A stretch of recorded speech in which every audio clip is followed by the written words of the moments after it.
we have our host for the day, Dr. Eunice. It has been an amazing day, and I'm going to let her give you our final words for the Jemima Show.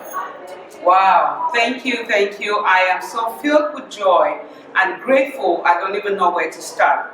But I can tell you, ladies and gentlemen, first, thank you for covering this event, and the speakers, the keynote speakers, the panelists, the vendors, the sponsors. Thank you, everybody. If I start calling names, I will forget somebody. So I'm just very pleased and happy that everyone sees the value in diversity, but more so the inclusion part of it. And I hope that everyone has taken all the nuggets that the speaker spoke about, from healthcare to education to law enforcement to corporate organizations and then our religious community. Because when we work together, we live in a harmonious community. My mission is to bring a fresh perspective on cultural awareness and diversity and how we can use this together to improve team performances at our various organizations, to increase job satisfaction and recruitment and retention. But what has been exemplary today is the key term that I keep hearing, is the inclusion. So if your organization is not already having inclusive strategies or inclusive programs, you need to start now, because then you're not taking advantage of making global impact on what you're doing in your various organizations. One of the things that was very clear and loud to me is, regardless of which organization you're in, education comes first. Because our children, our communities start from the education organizations. If we do not teach them what it means to respect someone, what it means to understand somebody else's values and beliefs, then we're falling through. Then we're not creating that pipeline to help feed the workforce that we need. We heard very loudly also that our communities and the nation will soon be a minority majority, meaning by 2050, we will have more minorities than we've ever had. So in our healthcare, in our education, human resources, what are we doing to be ready for that? Our patients are not going to change. They will keep being from different races and all walks of life. So what are we doing to train those we have in terms of workforce to be ready to take care of them in a sensitive way? Because if we do not provide culturally sensitive care or treat people with some cultural sensitivity, whether it's in church, law enforcement, or what have you, then we're missing the mark. That is how we'll continue having problems in our society and the nation and around the world. But if we can come together as one and recognize that we all have value on that table and start to make some creative decisions, including everyone, then we're going to have the buy-in. Then we can start seeing that change. We can have people not only being in an organization for the numbers, but now we start to really have people loving what they do. Because it's not always about the money.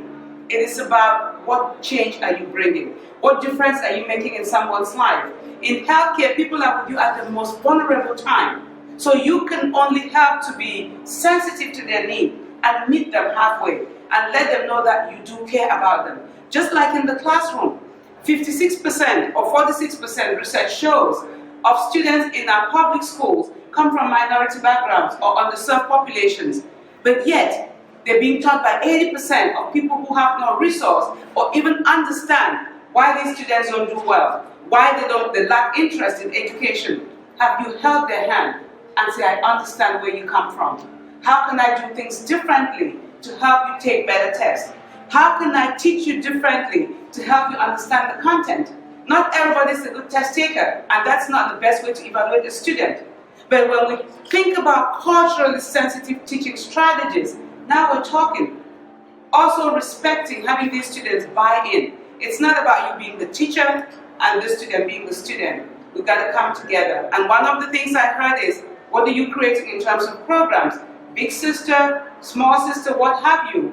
Different programs to bring teachers, faculty, the president, the provost together, or superintendents.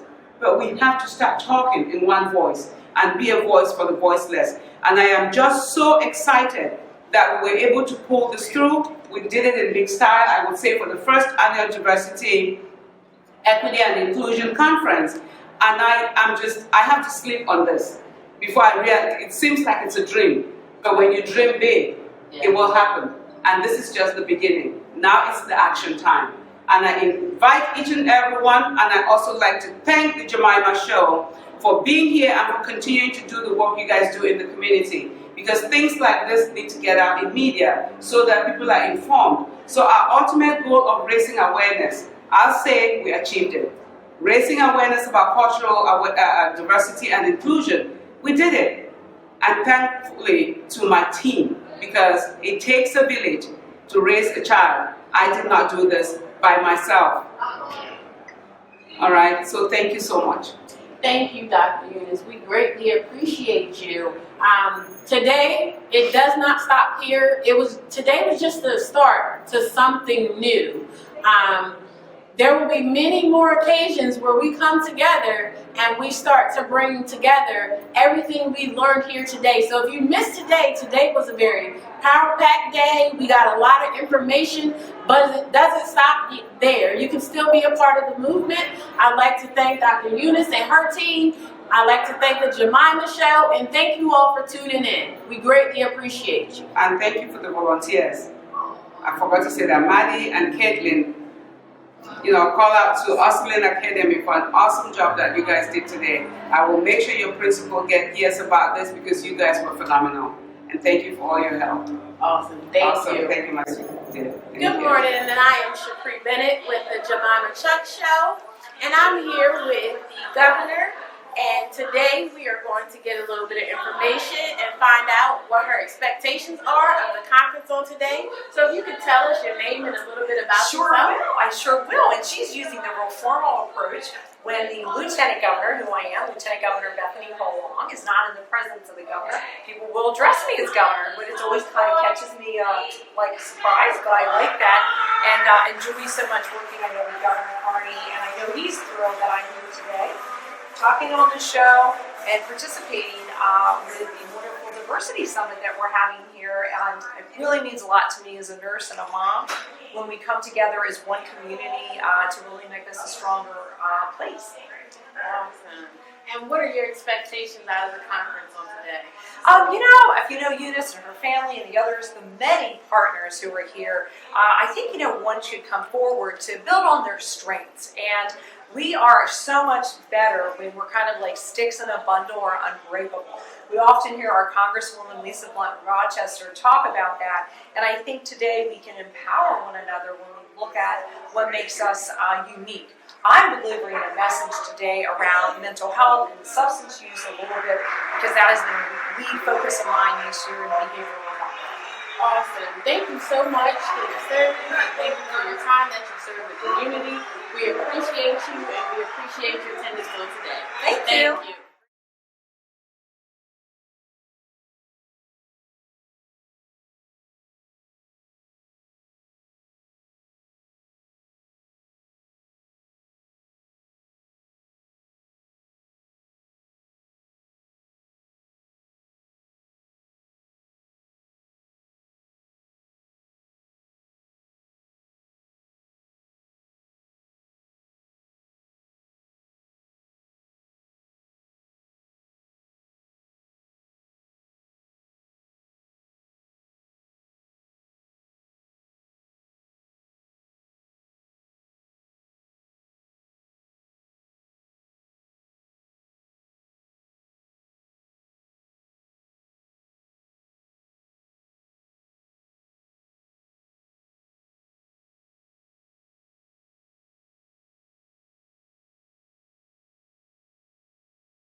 Good morning, everyone. I'm here with Miss Michelle and Sharon. And Miss Sharon, tell us a little bit about why you decided to attend the conference today. Well, first, good morning. Thank you for the opportunity. First and foremost, I came today for my friend, my coworker, Michelle. She is a panelist today. And then I also, as a part of my job, I have a long title, Behavioral Health Coordinator for Diverse and Unique Populations. I thought that this would be a good conference for me to attend and also to support Dr. Gwanmesia. Awesome. And what are your expectations for the day? I hope to learn more resources, to learn how to better support the diverse and unique populations where in the region where we are, which is over in Maryland, actually, in the counties where we live.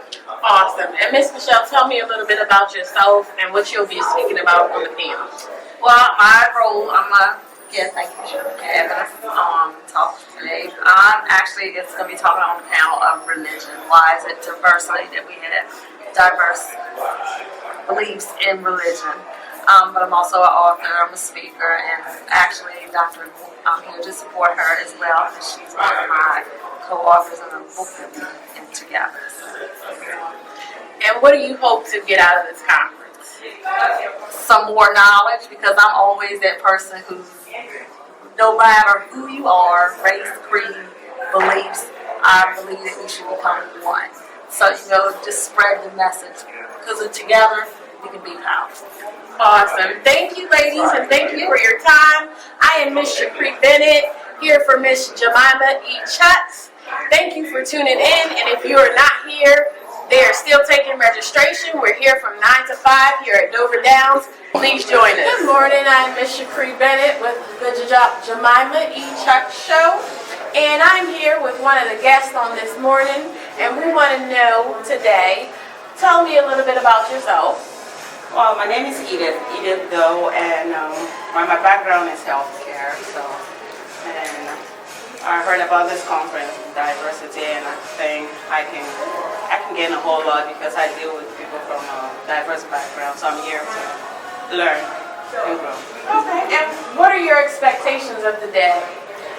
Well, right now I don't have any specific.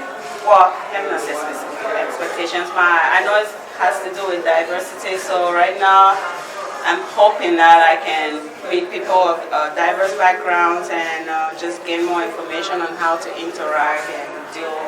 Because at work, specifically at work, really, I meet people from every background, and I'm thinking this will help me just understand them better.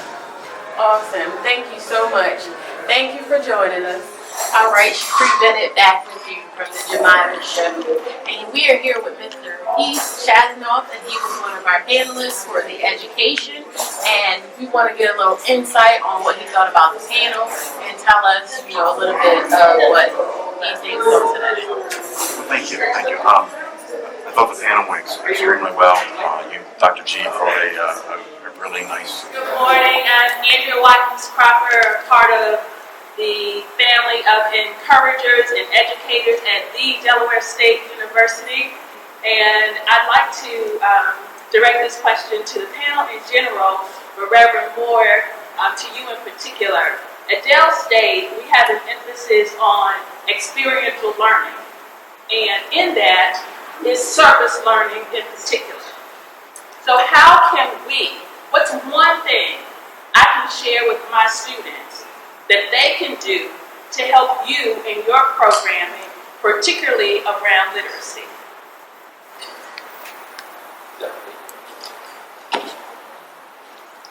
Well, I use this word often, and I believe in empathy. I say you have to put yourself in a place where someone else is and appreciate what others have done for you. And so, as a graduate of Delaware State University myself, I realized that, somebody pushed me along and pulled me to be able to get to where I am today. We have to have young people, and I will emphasize this strongly because of the students right across the street from this here place where we are today.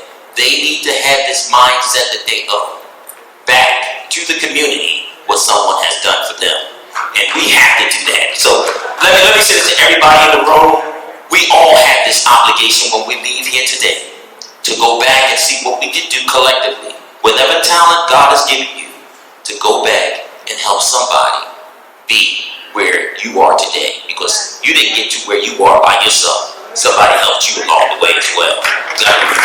So, I just want to add briefly, just for folks in the room, and Andrea, thank you for the question. Two things. How many people know about the Inspire Scholarship? Raise your hand really high. So not enough, and not everybody in the room. So if you are a Delaware student and you have a 2.75 and are committed to community service, a high school student, Delaware State University will pay 2/3 of your tuition for 4 years for free. That's a huge impact. And I say that because, to John's point, what we used to have in the archways of the college were these simple words: enter to learn, go forth to serve. And now what we have done is made a special commitment to make service learning a requirement upon graduation. So you have to give back even before you graduate Delaware State University. And if you're doing that and coming in with a strong academic record, we're able to help you pay for school. So just keep that in mind as you are encouraging young people when they're thinking about their next step after high school. Great, thank you. One more question. Good morning.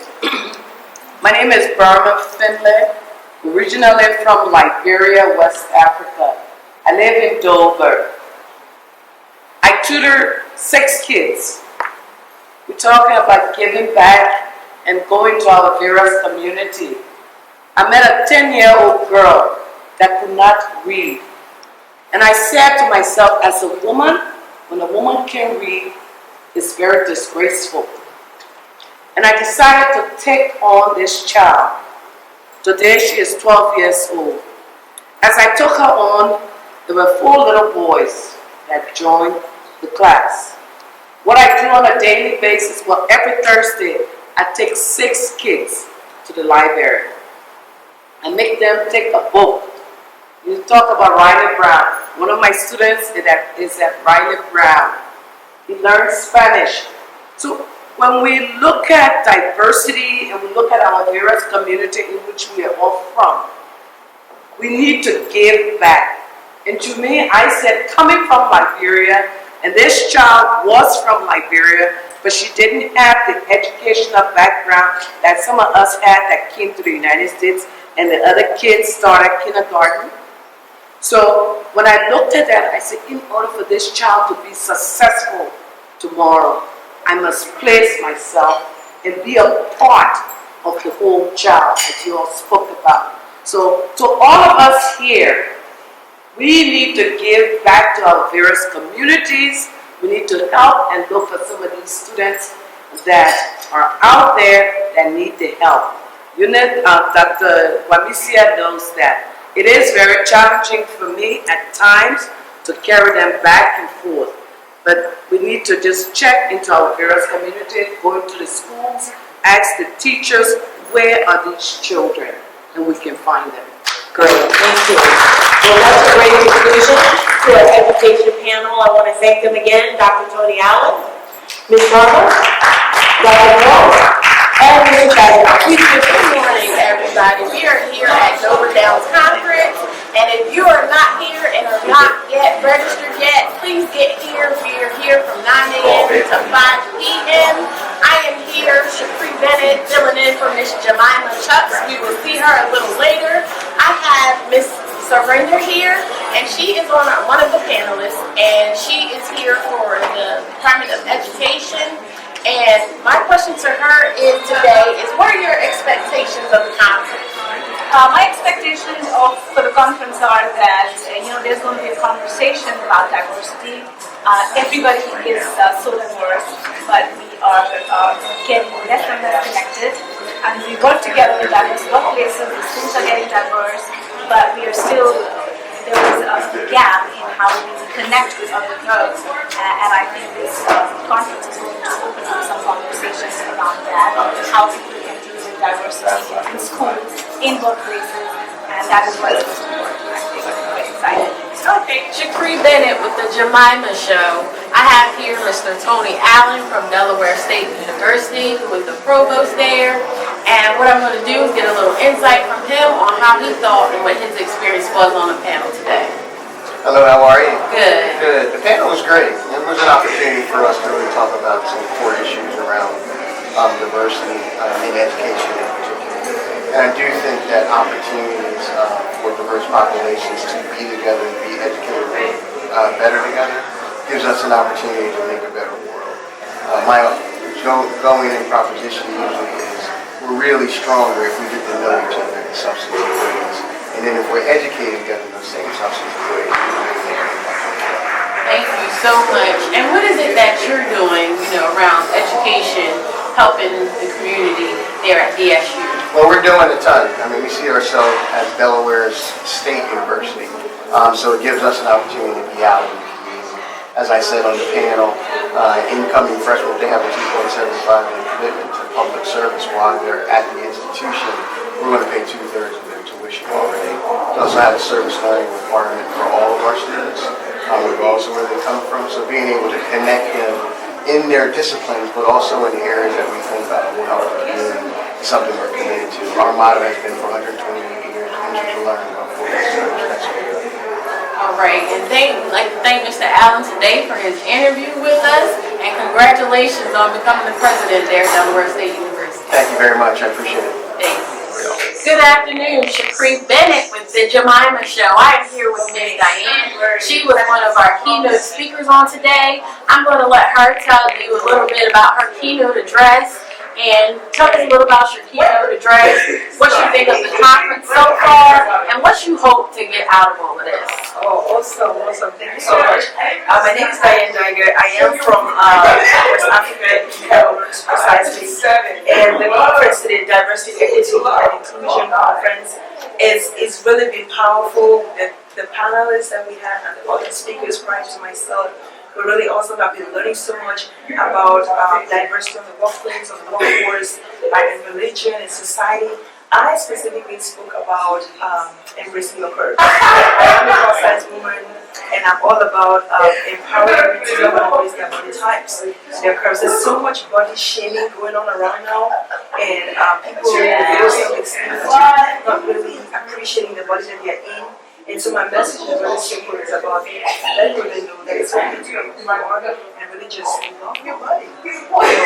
Work on it, but settle it, love and embrace it. But to the larger population is also don't be quick to judge who you see ahead of you. So just be more accepting, which is what the conference is all about. How do we include everyone on the team?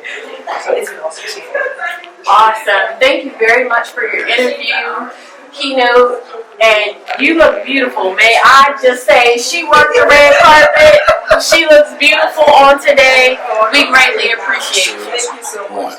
Good afternoon, Shapri Bennett with the Jemima Show. Today I'm here with Miss Linda Array. She is one of our panelists, and I'm going to ask her a few questions.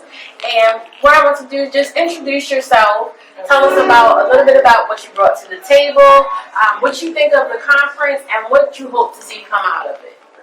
Well, I am Linda Ray, and I am a nonprofit consultant. I work with nonprofit entrepreneurs to help them realize their mission, whether it's a new entrepreneur trying to get into the nonprofit industry or a seasoned entrepreneur trying to get to the next level.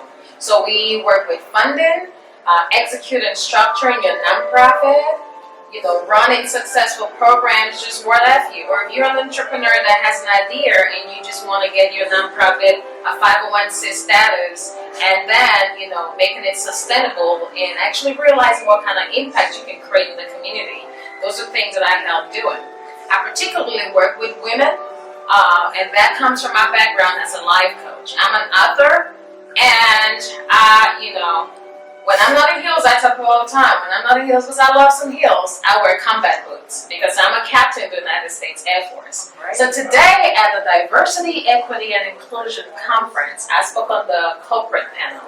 And we talked about how we can navigate not gender and racial biases in the corporate environment, and how we can actually hone our voice. I particularly talked about gender diversity and how women can hone their voice, get a seat at the table, express themselves, and actually make sure that their input is taken when it comes time for execution.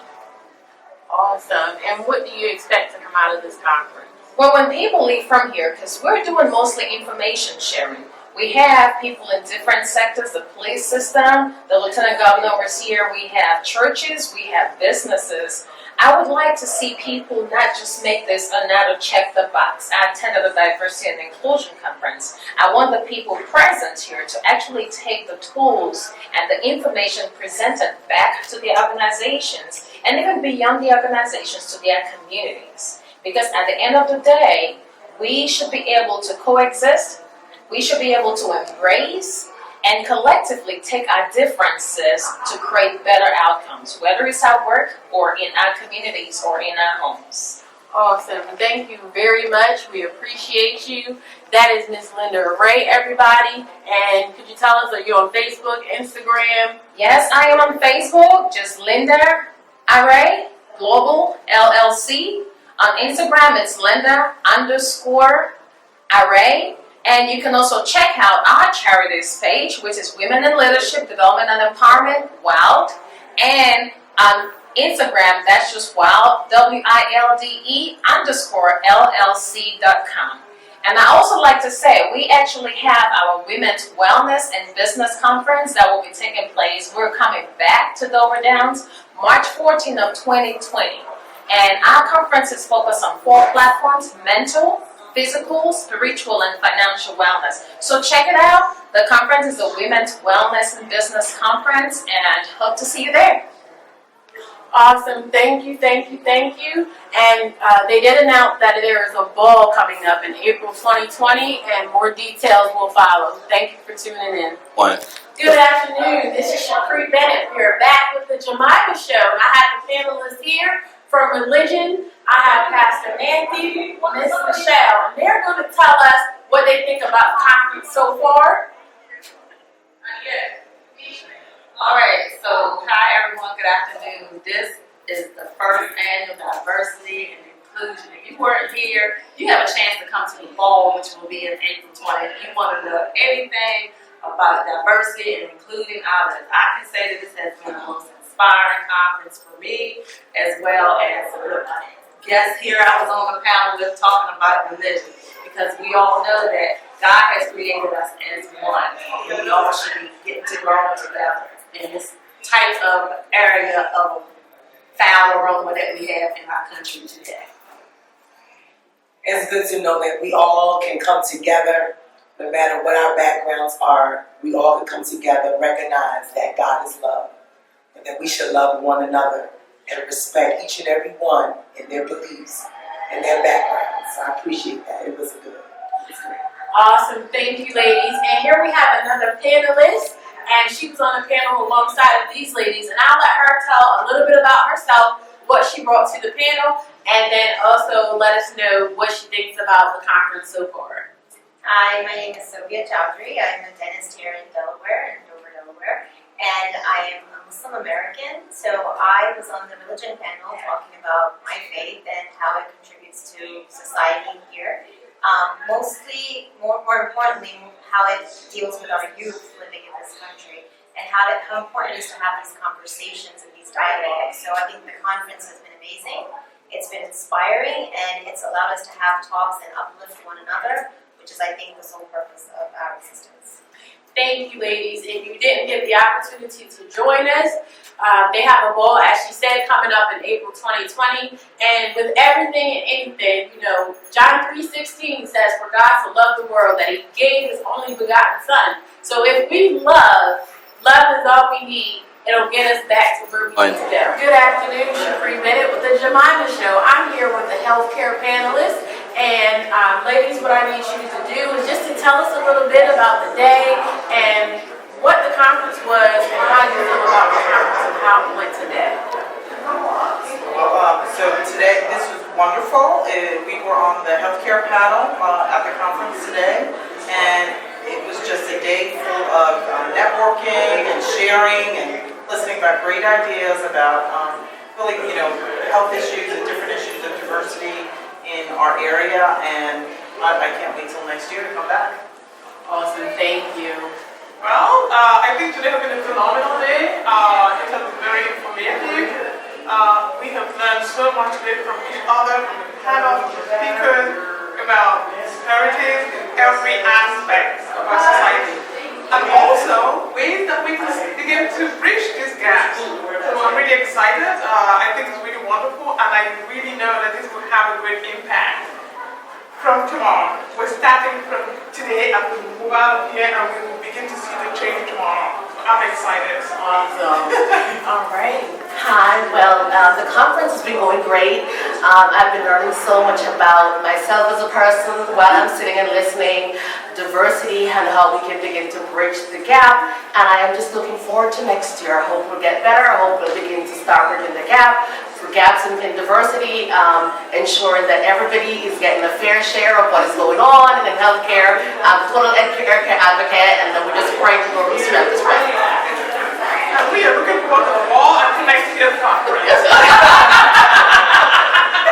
Awesome, awesome, awesome. Thank you, ladies.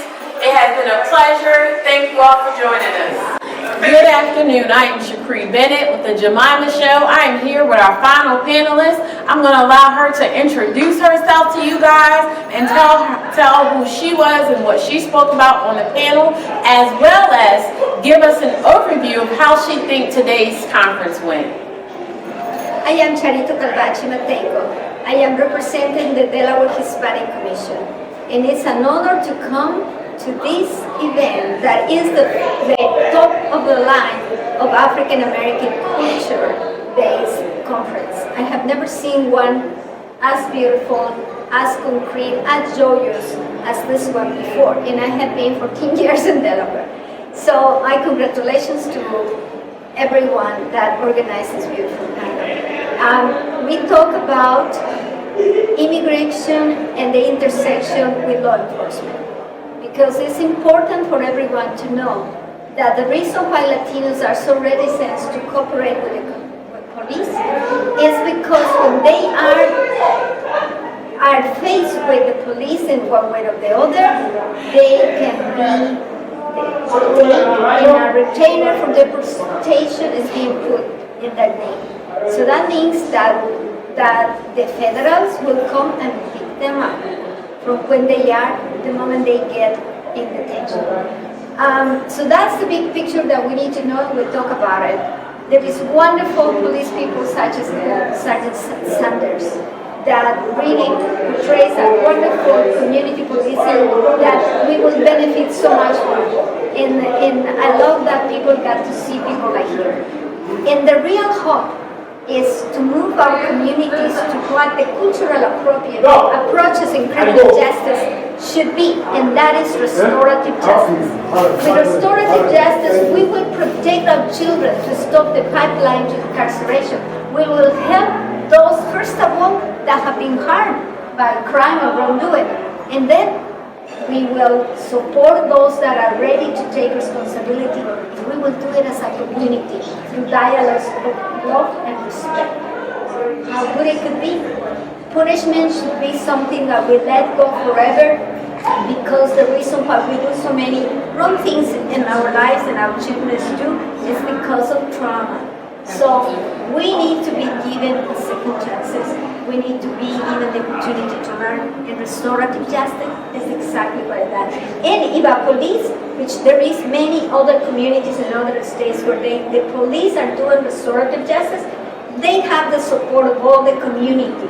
So if something happens, it's not about who I have to take, but now who is going to come to deal with this, to understand what happened, and see how we can do things right. How can we make amendments? How can we support those that have been harmed, and how could we support those that need to take accountability, responsibility for what happened? Then the whole community is safer, and we have transformed each other through these processes. Awesome. Thank you very much. You did an amazing job today, and thank you all for joining us. What the officers we need to go back and teach our own children to respect figure of authority. Yes. What I'm seeing, especially like in our African immigrant homes or minority homes, as an educator working for these small schools, if she's the principal, my child is missing homework. I know my child is missing homework. The teacher gives a bad grade. You don't ask first your child. Why, little Johnny, how come you didn't do your homework? You walk into the principal office, cussing up a storm, and your child is there listening to that. Yes. And then you walk into the teacher, you call the teacher, you're cussing up the teacher. What are you teaching that child? Yes. In DC, we had a middle school that I was hiding in, built in a brand new neighborhood, and children entered the school through the lottery. The community started complaining that, oh, you sent us the wrong type of kids that were coming from Southeast. Why? Because these kids were going to the neighborhood, breaking up stores and whatever. Parents knew what their children were doing. The chief of police in DC had to come and sit in this particular middle school for 1 month, made his office there, just to be able to observe. And what he saw when we had a parent meeting, exactly the responsibility, the fault is this with kids. It's the parent. So it's us, it's our responsibility first. We have to teach our children. You see a police officer, that's the law. You don't start throwing tomatoes and cussing them out or whatever. No, like you said, if you know you've been pulled over for going above the speed limit, teach your child, I deserve the ticket. Because I was the first one to break the law. The law says 55 miles per hour.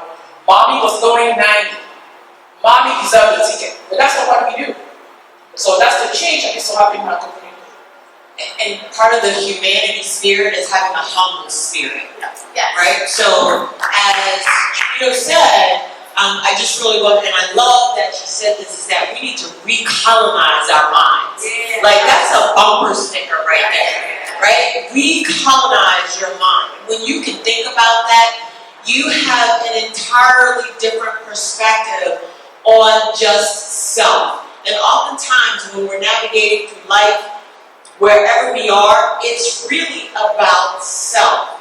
And I'm not saying that we are a selfish nation, because I believe that each and every one of you sitting here has a heart of humanity and would come to the aid if needed to. So we have to also believe that there is more good than there is bad, that there is more honor than there is disrespect, that there is more love than there is not. So with that said, I would say that when we reconvene, again, we're going to have some quarterly roundtables to continue the conversations so that we can now take a charge for the challenge of diversity, equity, and inclusion. This is not enough that we've come here. I'm all about aftercare and what happens after the process.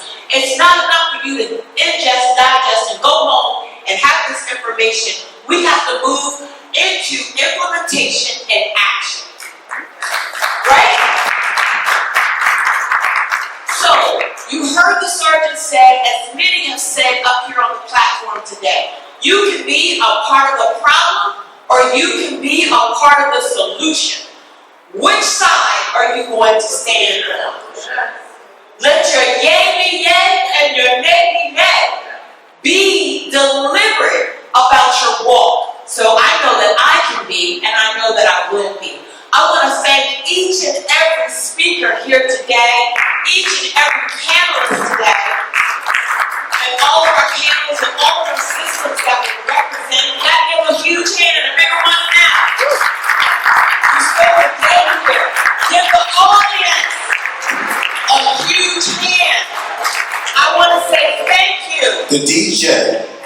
Above and beyond. And we appreciate you. We look forward to having you next year to be a part of this, but we also look forward to having you to be a part of the quarterly roundtables. I'm going to charge Dr. G to take each one of these, since we didn't get to go through all of our sheets up, to compile them and to send them out.